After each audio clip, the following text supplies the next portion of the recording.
Hi there, I'm Evangelist Matthew Lee and welcome back to my YouTube channel. I trust that last week's message was encouraging, and if you haven't seen it yet, I'd like to encourage you to please go and check it out, as this week's message is an unofficial part 3 of last week's 2-part message.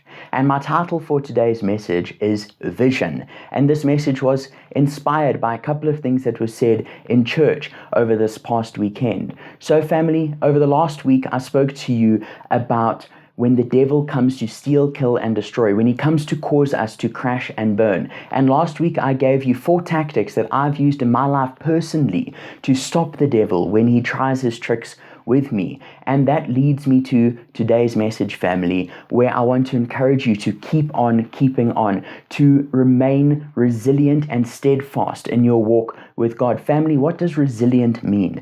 Resilient means to never give up. It means to remain strong, and it also means to recover quickly. Now, family, we can remain strong and keep on remaining strong, but there's going to come a point where we're going to fall sometimes. And when we fall, if we are resilient, we will get back up and keep on keeping on, keep on going, keep on working towards what God has for us, family. And that's what I want to encourage you with today. I want to encourage you to remain resilient. And family, what's one of the best ways to give us the strength that we need to remain resilient? Family, it's to have vision.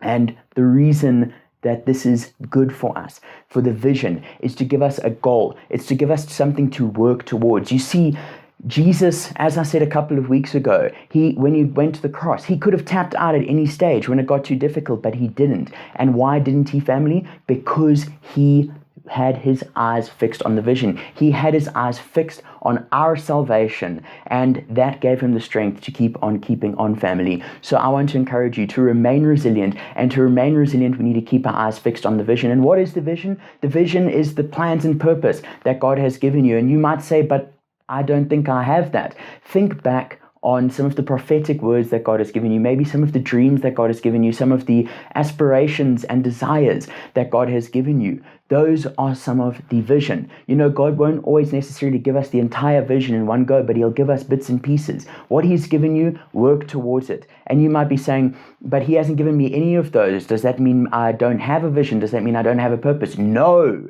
We know Jeremiah 29:11, for I know the plans I have for you. Plans for good, to give you a hope and a future. It's all in there, family. Each and every single one of us has a purpose. I can guarantee you this. If you are still alive today, if you are still breathing today, you have a purpose here on earth. God has a vision that he wants to give to you. Because if he didn't, you wouldn't be here, family. It's that simple. So I want to encourage you.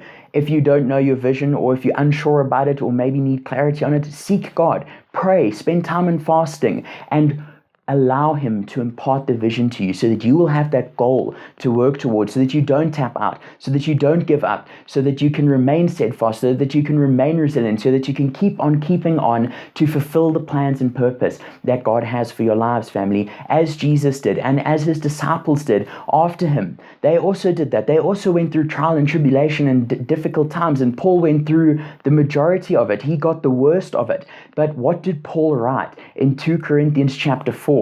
He wrote something amazing, and I'm going to share this with you, and I'm going to be sharing it with you from the Message paraphrase, and I'm going to be reading verses 8 to 11, which reads, "We've been surrounded and battered by troubles, but we are not demoralized. We are not sure what to do, but we know that God knows what to do. We've been spiritually terrorized, but God hasn't left our side.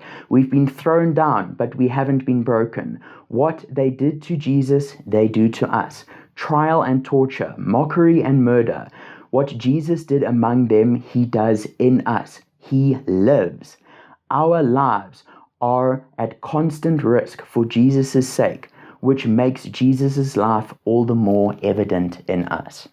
Family, that's a powerful portion of scripture. Even though Paul went through all these things that he went through, he remained steadfast. And why did he remain steadfast? To fulfill the vision, to fulfill the plans that God had for his life, because he knew God was with him, and he knew God was giving him the strength, even though he was going through these difficult times, to be able to push through, to remain resilient. Because when we remain resilient, our lives are a testimony to those around us of God's goodness in our lives. And that's what it's all about at the end of the day, family, is bringing God the glory. So So when we remain resilient, we bring God glory. And what does it do? It testifies to people around us. It testifies of His goodness. And what does that do? It enables us to fulfill the vision at the end of the day.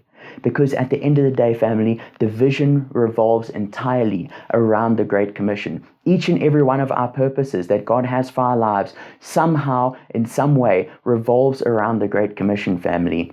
And that is why it is so important for us to remain fixed on our vision and remain steadfast and remain resilient. Because at the end of the day, if we aren't fulfilling that vision that God has given us, if we aren't fulfilling the plans that He has for us, people's souls aren't going to be reached. People aren't going to be touched by God. God has assigned certain people for you to reach out to, certain people that He has purposed for you to reach out to. And if you don't remain resilient, if you don't remain steadfast and you give up, you might never reach those people. And if you don't reach those people, maybe nobody else will ever reach them either. And there's a strong chance that those people might never hear the gospel, and those people might spend their eternity in a very, very undesirable place, family, a place that you don't want to go to, a place that you believe that you won't go to as a born-again believer. So if you don't want it for yourself, don't want it for them either, family.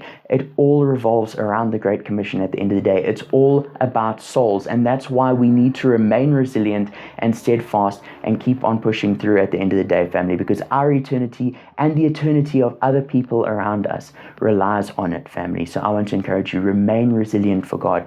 Keep on keeping on. Keep your eyes fixed on the vision. Keep winning the souls. Keep letting your life be a living testimony of God's goodness to the people around you, and watch how it will give you the strength and the courage to be able to continue going forward to do what God has for you, family. So remain resilient and keep your eyes fixed on the vision. Thank you, family. I hope that this message has been encouraging. And if it has been encouraging, I want to encourage you to please share it with others. There are many people out there who need to hear this message, who need to remain resilient and need to fulfill the plans that God has on their lives by not giving up. So please share this message, family. And I want to invite you to join me again next week, as I'll be sharing more exciting and encouraging messages with you. And please, once you've finished watching this video, drop a comment on the video. I'd love to hear your thoughts and chat with you a little bit. And please remember at the end of this video to subscribe to my channel. Thank you, family. I hope that you enjoy the rest of your day, and God bless.